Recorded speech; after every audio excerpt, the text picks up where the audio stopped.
We all pray for the safety of the brave men and women of the military. After all, they put their lives on the line for this country every single day. But wait until you see some of the people that are building parts right here at home for their armored vehicles. Problem solver Rob Wolchek joins us now with a busted-on-the-job investigation. Rob? Maria, Monica, there's a plant in Detroit called Tower Defense and Aerospace. The name itself gives you an idea of what they do inside, but it's what we caught them doing outside during their lunch break that will shock you.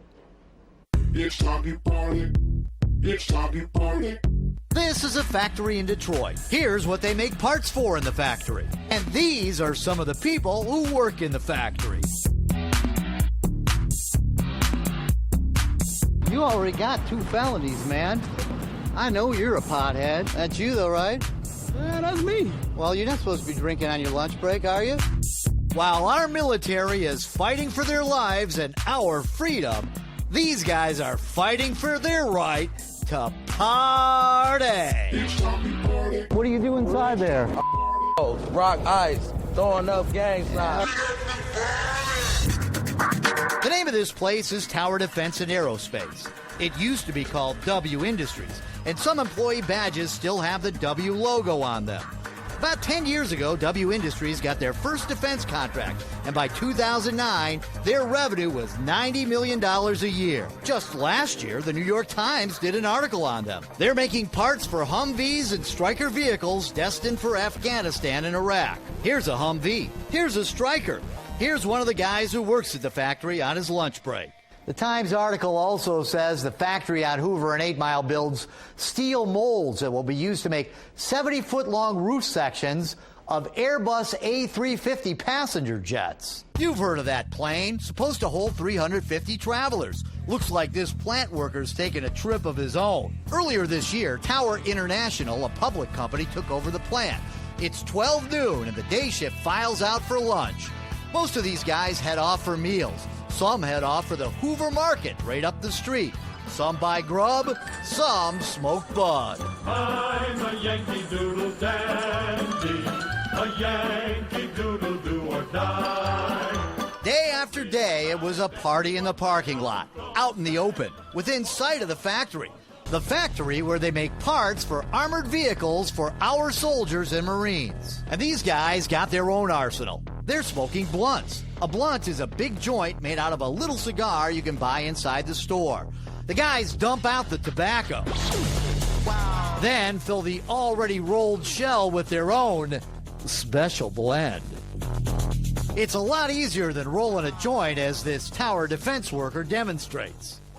Their job postings say Tower Defense and Aerospace in Detroit promotes a drug and alcohol-free workplace. And I can understand why. Besides making parts for planes and military vehicles, working with heavy machinery is dangerous. This guy drives a high-low in the plant. That's you, though, right? Yeah, that's me. Well, you're not supposed to be drinking on your lunch break, are you? I ain't drinking, I'm eating. Okay, but you were. I don't know. After work? Nah, this is during lunch break, man. I seen you down there. Then there's this guy, all smiles, coming back from lunch. But he's not smiling now. Didn't you go over to that party store all the time, smoke weed? Smoke what? Smoke weed during lunch? Why you got a camera on my face? Because I've seen you smoking weed over there during your lunch hour. How you know I was smoking weed? I could smell the weed, man. I got video of you. Get out of my face. And him, he's a welder. At least that's his occupation according to the Michigan Department of Corrections. Probably learned how to weld at the chop shop he ran, which led to his first felony conviction. His last conviction came when cops found pot, scales, and cash in his house. You already got 2 felonies, man. I know you're a pothead. You think it's safe? You think that's you're paying respect to the military, building their stuff while you're all high like that? But it's not like all these guys are criminals and bad guys. These 2 got the good book and some good times. Hallelujah. Tower Defense respectfully declined an offer to view footage of the employees before this story aired. They say they're aware of the issue and have an ongoing investigation of their own.